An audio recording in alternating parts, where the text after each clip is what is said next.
जय हिंद, वंदे मातरम। आप सभी भविष्य के भावी छात्रों का फिर से एक बार स्वागत है अपने बालाजी एग्जाम स्टडी परिवार में। दोस्तों, आज मैंने आप लोगों के लिए हिंदी बिल्कुल निम्न लेवल से उच्च लेवल तक ली है और इसमें संपूर्ण हिंदी समाहित की है, तो पूरी वीडियो वॉच कीजिएगा ध्यान से। चलिए करते हैं स्टार्ट। फर्स्ट क्वेश्चन दिया गया है, जो धातु या शब्द के अंत में जोड़े जाते हैं उन्हें क्या कहते हैं? तो उन्हें प्रत्यय कहते हैं।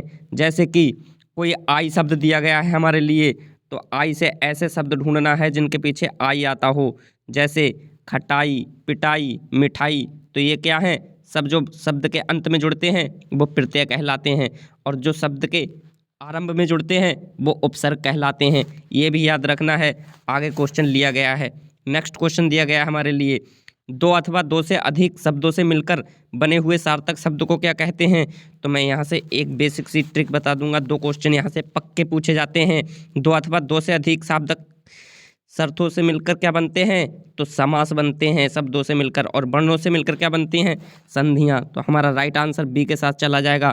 दो अथवा दो से अधिक शब्दों से मिलकर समास बनते हैं, हमेशा याद रखना। और वर्णों से मिलकर, दो अथवा दो से अधिक वर्णों से मिलकर संधियाँ बनती हैं। नेक्स्ट क्वेश्चन की ओर बढ़ते हैं। और समास कितने प्रकार के होते हैं?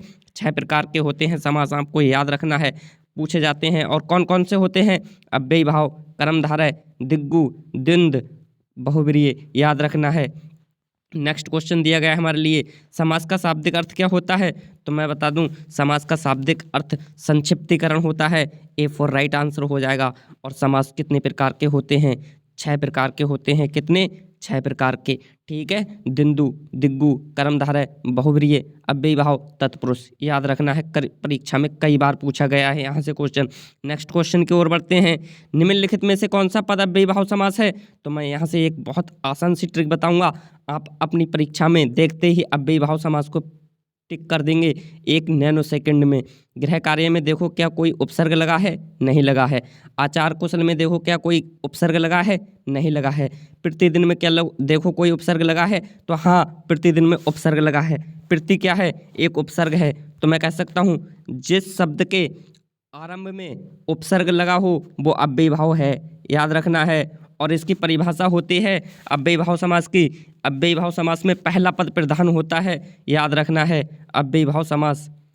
नेक्स्ट क्वेश्चन की ओर बढ़ते हैं। निम्नलिखित में से कर्मधारय समास किसमें है?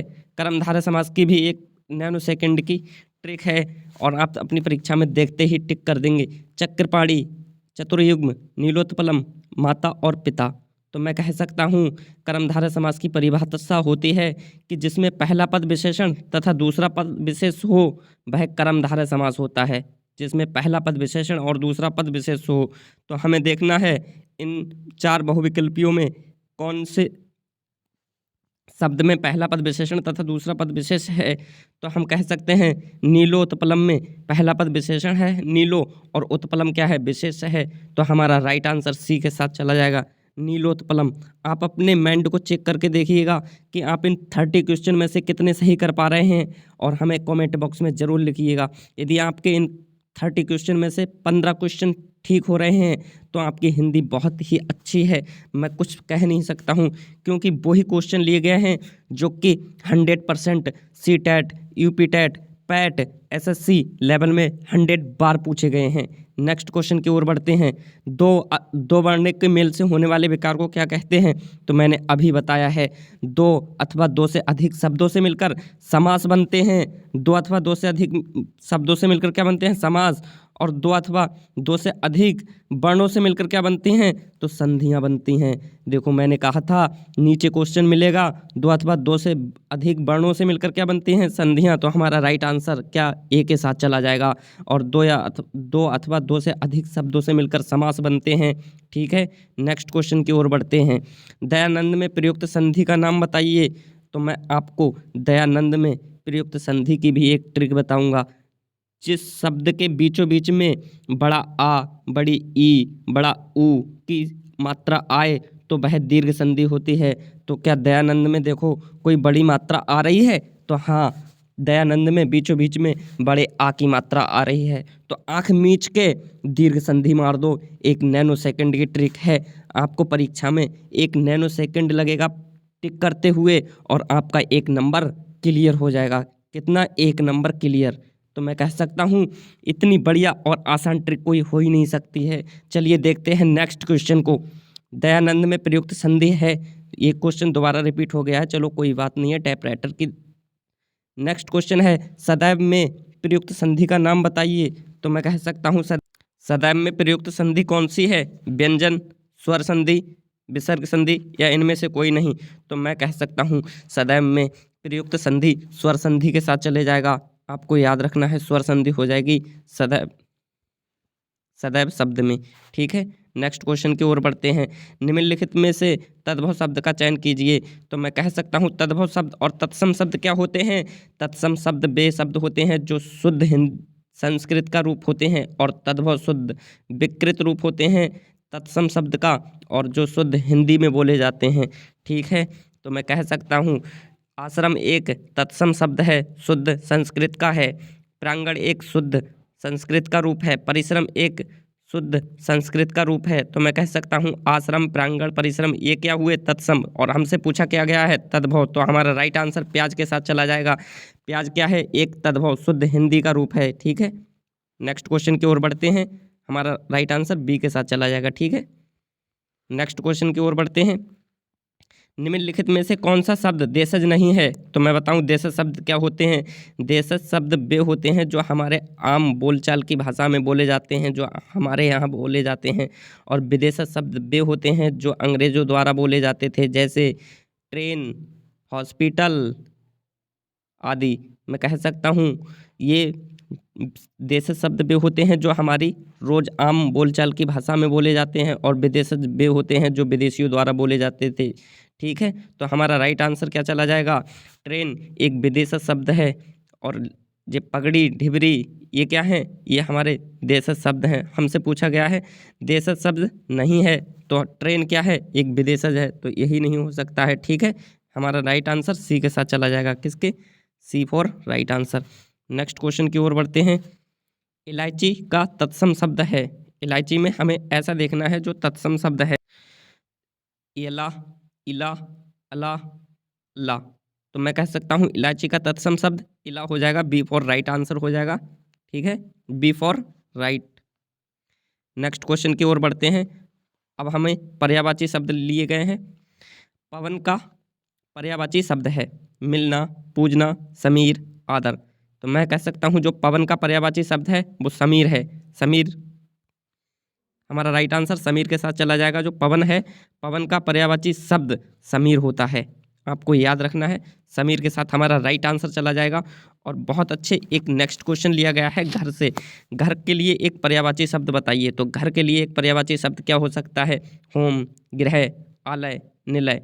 तो मैं कह सकता हूँ घर के लिए एक पर्यायवाची।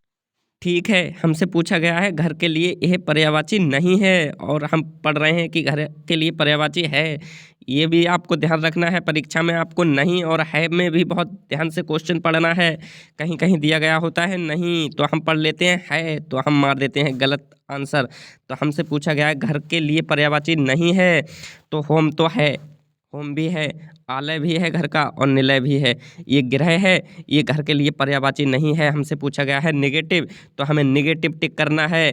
बी फॉर राइट आंसर चला जाएगा। दोस्तों आपको परीक्षा में क्वेश्चन ध्यान से और कंसंट्रेशन के साथ पढ़ना है, कहीं आप एक नंबर गलत ना कर दो भाई। ये दोस्तों एक नंबर हमें बहुत नीचे तक पहुंचा सकता है। कंपटीशन आज के ज़माने में बहुत हाई फाई हो गया है। चलिए नेक्स्ट क्वेश्चन देखते हैं। अनुरक्ति शब्द का विलोम।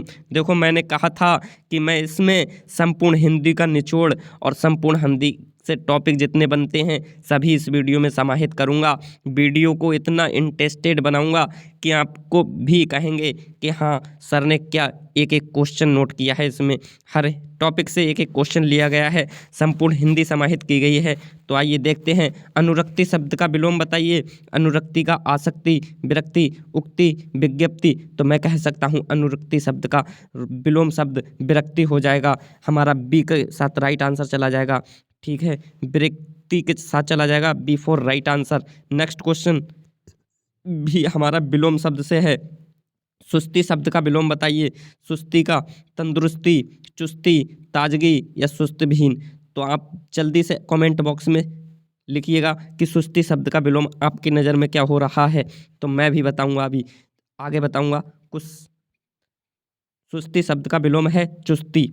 आपको याद रखना है, अगर कोई सुस्ती है तो वो सुस्त आलसी व्यक्ति है, और चुस्ती वो तो तंदुरुस्त है, तो उसके अंदर चुस्ती होगी। तो सुस्ती शब्द का विलोम चुस्ती होगा। आपको याद रखना है क्या होगा, चुस्ती। बी फॉर राइट आंसर हो जाएगा हमारा, बी के साथ चला जाएगा राइट आंसर। और आपको याद रखना है, नेक्स्ट क्वेश्चन हम आपके लिए बहुत अच्छा ला रहे हैं, जो पूछा जाता है कि एक वाक्य के लिए एक शब्द बताइए जो पहले कभी ना हुआ हो, उसके लिए एक शब्द बताइए। अद्भुत, अभूतपूर्व, अनुपम या इनमें से कोई नहीं। जो पहले कभी ना हुआ हो उसे क्या कहते हैं, अभूतपूर्व कहते हैं मेरे दोस्त। जो पहले कभी ना हुआ हो लेकिन अब हो गया हो, उसे क्या कहेंगे, अभूतपूर्व कहेंगे। मैं फिर से एक बार रिपीट करूँगा, जो पहले कभी ना हुआ हो उसे क्या कहेंगे, उसे अभूतपूर्व कहेंगे। ठीक है, नेक्स्ट क्वेश्चन की ओर बढ़ते हैं। जो आंखों के सामने ना हो उसके लिए एक शब्द लिखिए। जो आंखों के सामने ना हो उसके लिए एक शब्द लिखिए। प्रत्यक्ष, अप्रत्यक्ष, अदृश्य, इनमें से कोई नहीं। तो मैं कह सकता हूँ जो आंखों के सामने ना हो उसके लिए एक शब्द क्या हो जाएगा, अप्रत्यक्ष। क्यों हो जाएगा, प्रत्यक्ष का मतलब है जो आंखों के सामने हो उसे क्या कहते हैं, प्रत्यक्ष। और जो आंखों के सामने ना हो उसे अप्रत्यक्ष कहते हैं। हमारा राइट आंसर बी के साथ चला जाएगा। नेक्स्ट क्वेश्चन की ओर बढ़ते हैं। जो हर समय अपना मतलब साधता हो उसे क्या कहा जाता है।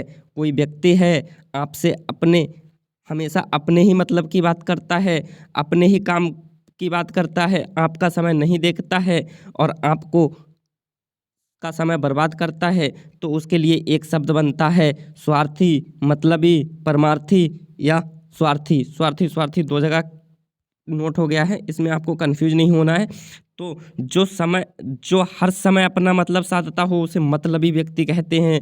वो अपने मतलब में चूर रहता है और दूसरों को हानि पहुंचाने से भी नहीं चूकता है। याद रखना है, आपका भी कोई दोस्त ऐसा होगा जो आपको सिर्फ मतलब के साथ चाहता होगा।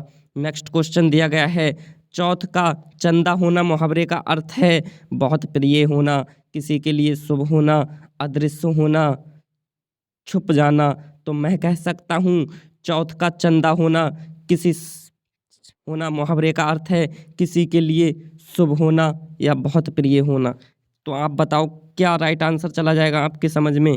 तो मैं कह सकता हूँ चौथ का चंदा होना मुहावरे का अर्थ है किसी के लिए शुभ होना, किसी के लिए शुभ होना। इससे बेस्ट आंसर हो ही नहीं सकता है, किसी के लिए शुभ होना, चौथ का चंदा होना मुहावरे का अर्थ हो जाएगा। हमारा राइट आंसर बी के साथ चला जाएगा दोस्तों। नेक्स्ट क्वेश्चन लिया गया है मुहावरे से। मैंने कहा है मैं पूरी संपूर्ण वीडियो, संपूर्ण हिंदी का निचोड़ इस वीडियो में दे रहा हूँ जो आज तक कोई से यूट्यूब चैनल पर नहीं मिली होगी आपको। अंडे सेना मुहावरे का अर्थ है बहुत स्नेही करना, हर घर में ही बैठे रहना, कठिन कार्य करना, बहुत प्रिय होना। तो अंडे सेना मुहावरे का अर्थ है घर में ही बैठे रहना दोस्तों। अगर कोई व्यक्ति घर में ही बैठा है तो उससे क्या कहते हैं कि घर में ही अंडे सेते रहोगे, बाहर निकल के भी तो देखो। तो मैं कह सकता हूँ अंडे सेहने का मुहावरे का अर्थ है घर में ही बैठे रहना। बी फॉर राइट आंसर हो जाएगा दोस्तों। यदि आपने अभी भी हमारी वीडियो लाइक और सब्सक्राइब नहीं की है तो दोस्तों सब्सक्राइब कर लें, क्योंकि दोस्तों हम आप लोगों के ही लिए वीडियो बनाते हैं ताकि आप लोग परीक्षा में अच्छे अंक प्राप्त करें। नेक्स्ट क्वेश्चन है, जैसी करनी वैसी भरनी का अर्थ है कार्य के अनुसार परिणाम मिलता है, जो जितना उधार लेता है उसे उतना ही लौटाना पड़ता है, बुरे कार्य का बुरा नतीजा, बुरे कार्य का बुरा परिणाम, अच्छा फल चाहने वाले को बुरा काम छोड़ देना चाहिए। तो मैं कह सकता हूँ जैसी करनी वैसी भरनी का अर्थ होता है कार्य के अनुसार परिणाम मिलता है। तो हमारा ए फॉर राइट आंसर हो जाएगा। हम जैसा कार्य करेंगे वैसा ही हमें फल मिलेगा दोस्तों। जैसा कार्य करेंगे, आज हम पढ़ रहे हैं, आज हम मेहनत कर रहे हैं, तो हमें कल को उसका हमें फल मिलेगा और हमें कल को सुख और शांति और चैन जैसा जीवन बिताने का अवसर मिलेगा। नेक्स्ट क्वेश्चन है, चमड़ी जाए पर दमड़ी ना जाए का अर्थ है। कितना अच्छा क्वेश्चन है। चमड़ी जाए पर दमड़ी ना जाए, पैसा ही माँ बाप होना, बी अत्यधिक कंजूस होना, सी मर जाए पर पैसा ना जाए, डी, बी और सी दोनों।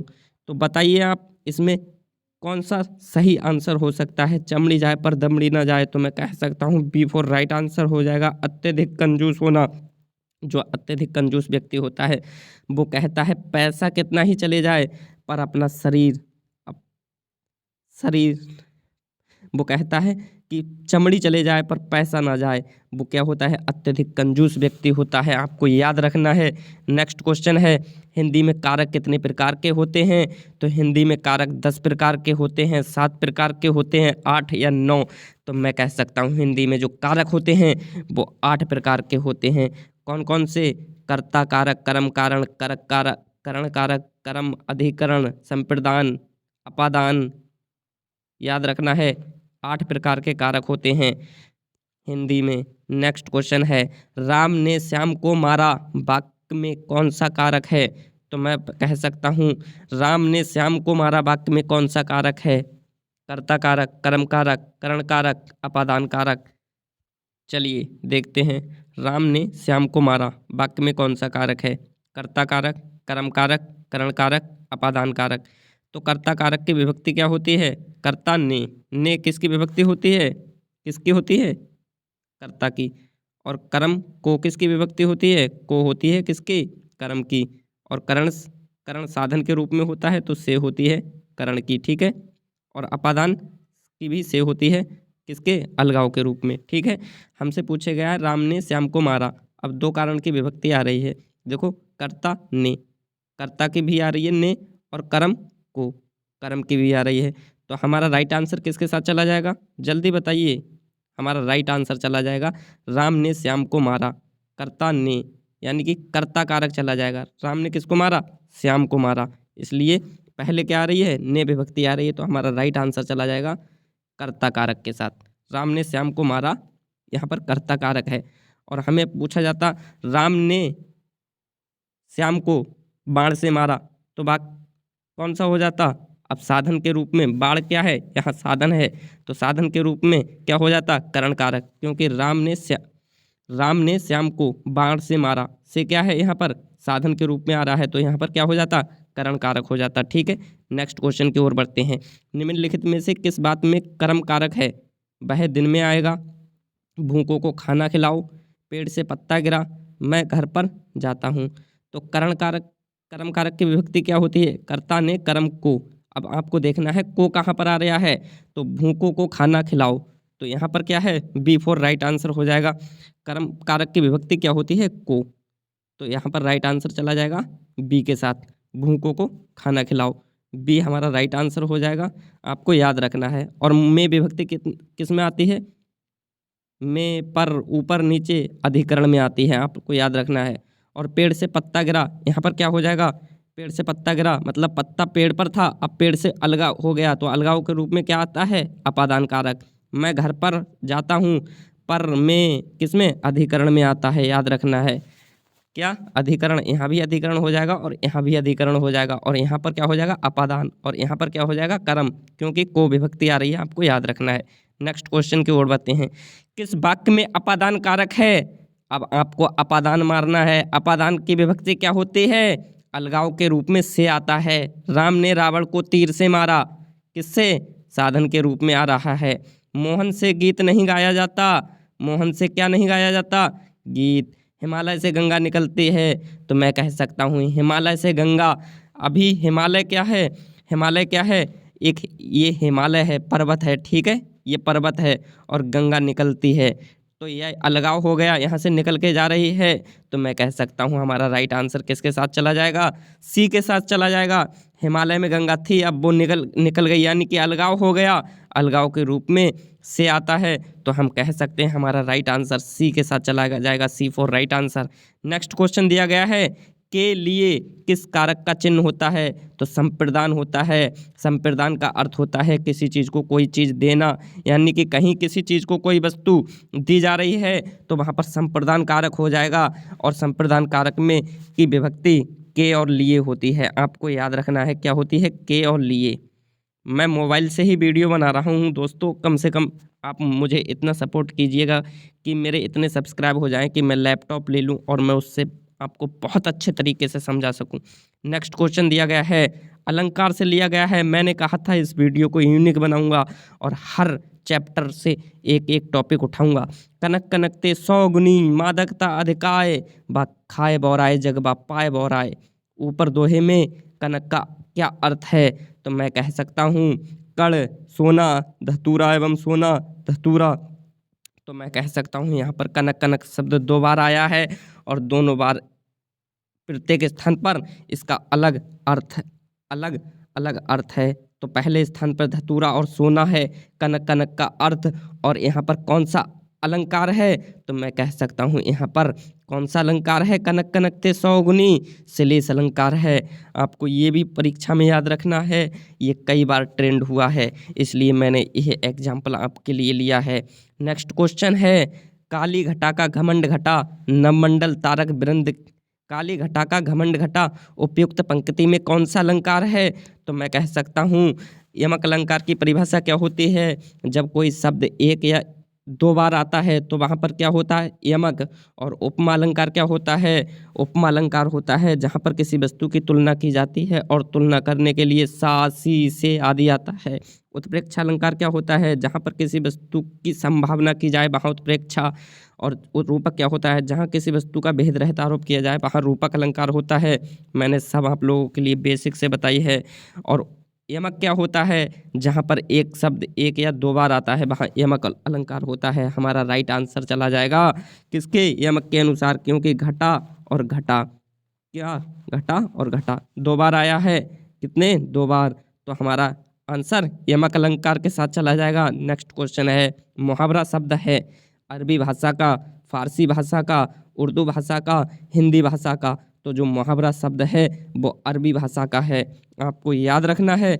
दोस्तों यहीं पर हमारे 30 क्वेश्चन कंप्लीट हो चुके हैं, और अभी भी आपने हमारे चैनल को लाइक, सब्सक्राइब और शेयर नहीं किया है तो लाइक करें, सब्सक्राइब करें, शेयर करें, और इतना शेयर करें कि हर स्टूडेंट के पास ये वीडियो पहुंचनी चाहिए एग्जाम से पहले, और वो अपने परीक्षा में अच्छे अंक प्राप्त करे। कम से कम हमारा चैनल सब्सक्राइब ना करे तो अपना सिलेक्शन तो पूरा करे।